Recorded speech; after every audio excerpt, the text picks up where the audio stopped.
नमस्कार। पुनः आप सबों का स्वागत, अभिनंदन।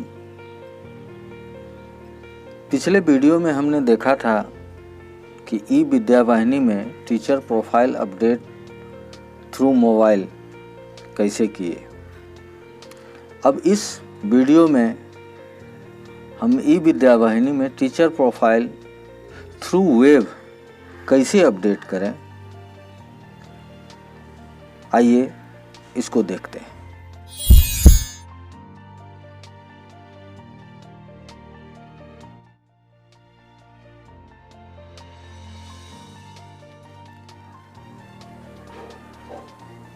प्रोफाइल अपडेट करने के लिए सर्वप्रथम हम ई विद्या वाहिनी के एप्लीकेशन को ओपन करते हैं।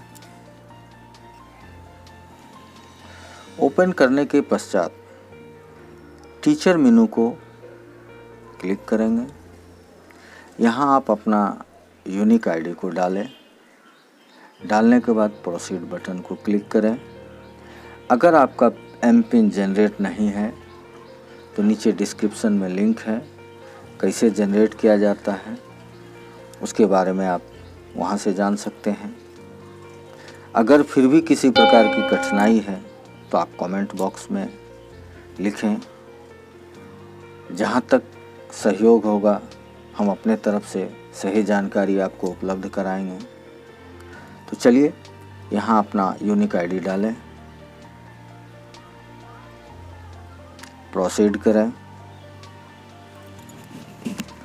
अब यहाँ आप अपना एम पिन डालें।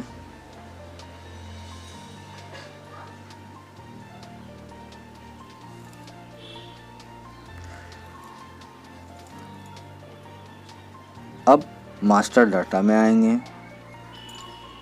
मास्टर डाटा में आप डेमोग्राफिक डाटा को डाउनलोड करें।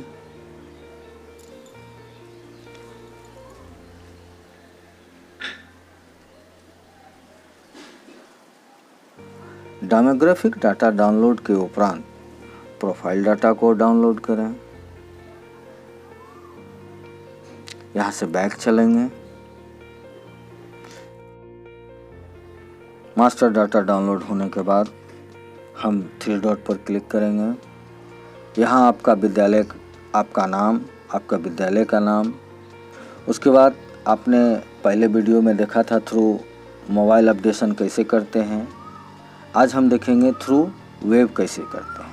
तो हम थ्रू वेब पर क्लिक करेंगे। इसके उपरांत ये आपको आपके मोबाइल के डिफ़ॉल्ट ब्राउज़र पर ओपन करेगा। किसी मोबाइल में आपसे पूछेगा कि आप किस ब्राउज़र में ओपन करना चाहते हैं, तो आपको जिस ब्राउज़र में सुविधा हो उस ब्राउज़र में खोल सकते हैं। अगर आपको उसमें किसी प्रकार का परेशानी होती है तो हर मोबाइल में क्रोम ब्राउज़र होता है। क्रोम ब्राउज़र में ओपन करने के लिए आप केवल ये एड्रेस बार पर क्लिक कीजिएगा और यहाँ से उस एड्रेस को कॉपी कर लीजिएगा और आपको जिस ब्राउज़र को ओपन करना है ओपन करके सिंपली वहाँ जाके ऐसे कुछ सेकंड होल्ड कीजिएगा अपने उंगली को और पेस्ट ऑप्शन आएगा, पेस्ट कर दीजिएगा। उससे भी अगर इसमें भी आपको अगर और ज़्यादा समस्या उत्पन्न हो रही है तो यहाँ 3 डॉट पर क्लिक कीजिएगा। अगर पढ़ने में किसी प्रकार की समस्या आ रही है कि पूरा नहीं दिख रहा है, आधा दिख रहा है, तो आप 3 डॉट पर क्लिक करके यहाँ डेस्क सीट ऑप्शन पर आइएगा, इसको टिक कर दीजिएगा। जैसे ही आप टिक कीजिएगा तो आपका पेज फुल साइज यानी जो डेस्कटॉप सीट पर खुलता है उस तरह का आपका पूरा खुलने लगेगा। तो चलिए हम पुराने से चलते हैं। रजिस्ट्रेशन इन्फॉर्मेशन, इसमें आपका नाम, gender, date of birth, social category, mobile number, Aadhaar number, teacher title, teacher nature of appointment, date of joining, सारा डिटेल है। इसमें अगर आपको किसी प्रकार की खामियां या गलती दिख रही है अपने डाटा में तो आप संबंधित कार्यालय में आवेदन करें। डीओ कार्यालय, डीएससी कार्यालय, बीओ कार्यालय में आवेदन करें। वहाँ से आप इसमें सुधार करवा सकते हैं। इसमें हम यहाँ से आप कुछ भी सुधार नहीं कर सकते हैं। तो हमको आगे बढ़ते हुए चलना है। आगे बढ़ के हम चलते हैं पर्सनल इन्फॉर्मेशन में। यहाँ से आप किसी भी तरह का बदलाव आप यहाँ से कर सकते हैं। इसके लिए हम चलते हैं, पहला है हमारा मैरिटल स्टेटस। आप शादीशुदा हैं, मैरिड हैं, अनमैरिड हैं, जो भी हैं, यहाँ इसको फीड करेंगे। PFMS कोड अगर आपके पास अवेलेबल है तो वो आप यहाँ डालेंगे। ब्लड ग्रुप, उसके बाद है रिक्रूटमेंट डन अंडर कास्ट, उसको डालेंगे। डिसेबिलिटी डालेंगे, उसके बाद उसका परसेंटेज डालेंगे। होम डिस्ट्रिक्ट वो डालेंगे। होम ब्लॉक डालेंगे। आप मैरिड हैं तो ज़रूरी है, तो यहाँ पर आप डालेंगे एम्प्लॉयमेंट ऑफ स्पाउस, जीवन साथी का रोज़गार, यहाँ जो भी है उसको डालेंगे। कुछ नहीं है तो अदर करके जाएंगे। उनका होम डिस्ट्रिक्ट, उसके बाद आप एड्रेस यहाँ डालेंगे। 300 शब्दों के अंदर आपका एड्रेस होना चाहिए। उसके बाद ईमेल आईडी, जो भी आपका ईमेल आईडी है उसको यहाँ फीड करेंगे। उसके बाद तीसरा मेनू में आते हैं अदर ऑप्शन। अदर ऑप्शन में आपसे पूछा जा रहा है कि आप कंप्यूटर ट्रेनिंग लिए हैं या नहीं, आपका बेसिक NSS इंचार्ज हैं या नहीं। उसके बाद NCC ट्रेंड है या नहीं। उसके बाद क्या क्लास कहाँ तक आप पढ़ाते हैं, इसमें प्राइमरी, अपर प्राइमरी, सेकेंडरी, जो भी जहाँ भी आप पढ़ाते हैं उसको क्लिक करेंगे। उसके बाद क्लास टीचर एसोसिएट कहाँ से हैं, BRC, परिवर्तन दल, मास्टर ट्रेनर, CRCC, BRG, जो भी है, जहाँ से आप ताल्लुक़ रखते हैं उस ऑप्शन को क्लिक करें। उसके बाद लैंग्वेज ऑफ टीचिंग, आप किस भाषा में पढ़ाते हैं। उसके बाद नेक्स्ट मेनू में आते हैं। वहाँ हमसे पूछा जा रहा है हमारा बैंक डिटेल, आप अपना अकाउंट नंबर डालें। अकाउंट नंबर, अकाउंट होल्डर का नेम डालें, बैंक का नाम डालें और IFSC कोड डालें। उसके बाद नेक्स्ट मेनू में हम चलते हैं। यहाँ हमारा आता है qualification, educational qualification. Educational qualification में हम यहाँ क्वालिफ़िकेशन में लिखेंगे। आएंगे यहाँ, क्या आप सेकेंडरी से नीचे हैं या सेकेंडरी हैं, हायर सेकेंडरी हैं, ग्रेजुएट हैं, पोस्ट ग्रेजुएट हैं, MPhil है, जो भी हैं, डॉक्टरेट हैं, जो भी हैं, तो हम यहाँ सबसे मिनिमम से शुरू करेंगे, मैक्सिमम की ओर बढ़ेंगे। तो सबसे पहले matric, inter, graduate, post graduate, उसके बाद आपने जो भी शैक्षणिक उपलब्धि हासिल की है उनको यहाँ डालना है। सबसे पहले हम मैट्रिक डालते हैं। मैट्रिक डालने के बाद आपका इंस्टीट्यूशन का नाम, आपने मैट्रिक किस विद्यालय से किया था, उस विद्यालय का नाम, क्या क्या सब्जेक्ट रहा आपका, वो सब्जेक्ट यहाँ डालेंगे। किस ईयर आपने पास किया, वो पासिंग ईयर डालेंगे। टोटल मार्क्स डालेंगे। टोटल मार्क्स से आपका कितना मार्क्स आया वो मार्क्स को यहाँ डालेंगे। उसके बाद आप कौन डिवीज़न आए थे, फर्स्ट, सेकंड, थर्ड, जो भी आए थे यहाँ से वो लिखेंगे। परसेंटेज खुद ब खुद अपने आप यहाँ आ जाता है। जैसे ही आप टोटल मार्क्स और ऑब्टेन्ड मार्क्स डालेंगे तो परसेंटेज आपका खुद ब खुद आ जाएगा। उसके बाद यहाँ हमें अपलोड सर्टिफिकेट करना है। तो मैट्रिक का सर्टिफिकेट आप अपने मोबाइल में जहाँ भी जिस फोल्डर में रखे हैं इस कॉलम को चूज़ फाइल को क्लिक करेंगे।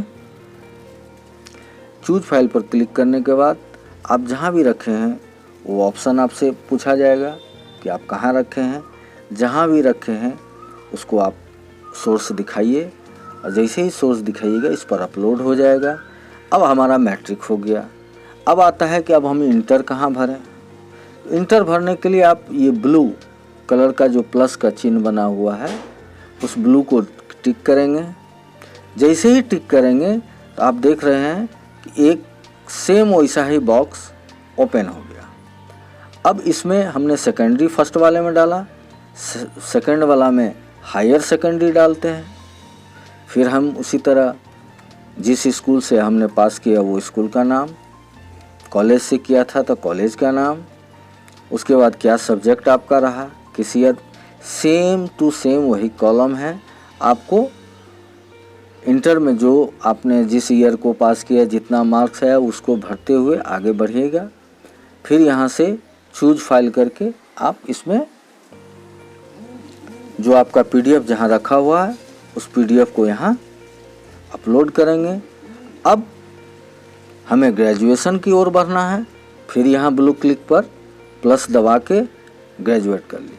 अगर मान लीजिए गलती से आपने एक कॉलम को खोल दिया तो आपका सबमिशन नहीं लेगा। उस कंडीशन में आप रेड बटन को दबा दें। जैसे ही रेड को आप दबाइएगा तो देखिए आपने जो एक बॉक्स खोला था वो बॉक्स यहाँ से हट चुका है। इसी प्रकार आप मैट्रिक, इंटर जितनी भी शैक्षणिक योग्यताएं हैं उन सब को भरते जाना है। उससे पहले आपको ध्यान ये रखना है कि सारे शैक्षणिक प्रशैक्षणिक प्रमाण पत्रों को स्कैन करके आप पीडीएफ बना लें। अगर किसी प्रकार की आपको दिक्कत होती है पीडीएफ बनाने में तो डिस्क्रिप्शन में नीचे लिंक है, उसमें आप देख सकते हैं कि पीडीएफ कैसे आसानी से बनाया जा सकता है। अगर फिर भी आपको किसी प्रकार की समस्या आती है तो आप कमेंट बॉक्स में लिखें। हम चाहेंगे कि आप तक सही जानकारी उपलब्ध करा लें। एक एक बॉक्स इस प्रकार से ऐड करते हुए सारे शैक्षणिक प्रमाण पत्र का डिटेल भरते हुए प्रमाण पत्रों को पीडीएफ में अपलोड कर लेंगे। ध्यान ही रहे कि 1 MB से ज़्यादा का पीडीएफ ना हो। अगर 1 MB से ज़्यादा होगा तो आपको अपडेशन में परेशानी उत्पन्न हो सकती है। तो हम यहाँ से अभी अगर आपका कॉलम बढ़ गया तो यहाँ से आप काट सकते हैं। अब दूसरा आते हैं प्रोफेशनल एजुकेशन। प्रोफेशनल क्वालिफिकेशन में अगर आपके पास है तो एज इट इज़ ऐसे ही आप बढ़िएगा। अगर नहीं है तो यहाँ पर क्लिक करने से देखिए आपका ये बॉक्स हट गया। अगर आपके पास है तो यहाँ से हम भरना शुरू करेंगे। क्या क्वालिफिकेशन आपका था, आपने टेट किया, प्राइमरी, अपर, डीएलएड किया, बीएड किया, एमएड किया, जो भी आपका प्रोफेशनल क्वालिफिकेशन है उनको क्लिक करके आपने कहाँ से किया, किस इंस्टीट्यूट से आपने किया है, क्या सब्जेक्ट आपका रहा, स्टेटस आपका क्या था, कंप्लीट है कि प्रोसेसिंग है, पासिंग ईयर, टोटल मार्क्स,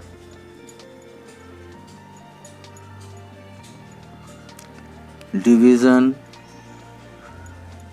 उसके बाद मार्क ऑफ परसेंटेज, और उसके बाद आपका जो प्रमाण पत्र है प्रोफेशनल क्वालिफिकेशन से संबंधित, चूज फाइल पर क्लिक करके उसको अपलोड कर दें। जो भी और अगर आपके पास क्वालिफिकेशन है तो आप यहाँ से एक और बॉक्स ऐड करके उसमें डिटेल भर के प्रमाण पत्र को अपलोड कर देंगे। सारा कुछ भरने के बाद एक बार पर्सनल इन्फॉर्मेशन जहाँ से आपने भरना शुरू किया था वहाँ से एक बार 1 by 1 सारे को चेक करते जाएं। चेक करते हुए नीचे की ओर जाएं और सबसे नीचे आप देख सकते हैं यहाँ एक मैथ का छोटा सा प्रॉब्लम है। उस प्रॉब्लम को सॉल्व करें, उसके बाद सबमिट करें। सबमिट होने के बाद जैसे ही आपको सबसे ऊपर यहाँ सक्सेसफुली, यहाँ पर सक्सेसफुली अगर दिखे, पुनः नीचे आइए। नीचे आने के बाद आपका एजुकेशनल क्वालिफिकेशन और प्रोफेशनल क्वालिफिकेशन दोनों में जहां आपने सर्टिफिकेट अपलोड किया था उसके नीचे एक छोटा सा आइकन बना हुआ है। उस आइकन पर क्लिक करेंगे। जैसे ही क्लिक करेंगे तो आपका सर्टिफिकेट डाउनलोड होने शुरू होगा। ये आपसे परमिशन मांगेगा, हमने ऑलरेडी कर रखा है इसलिए इसको हम काट देते हैं। तो